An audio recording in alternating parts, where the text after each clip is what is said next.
So if you've got a tight thoracic, as in pain between your shoulders, there's a really simple exercise taken from yoga called cat-cow.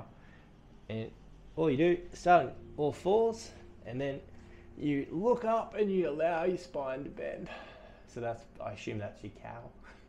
And then you come back. I assume that's your cat. And what that's doing is it's starting to introduce some flexion and extension, particularly into the thoracic and the lower spine. Make sure you look after yourself. And that'll get some blood flow, get the muscles to relax.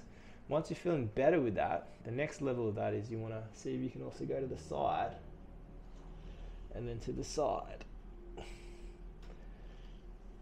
Up, down, and then when you're really advanced, you want to see if you can do it in a nice circle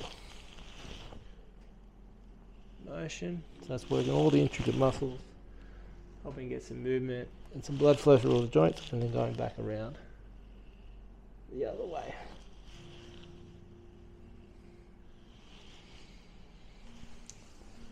Do that for a minute or two every day. You'll start feeling a lot freer in your thoracic. You feel pretty good.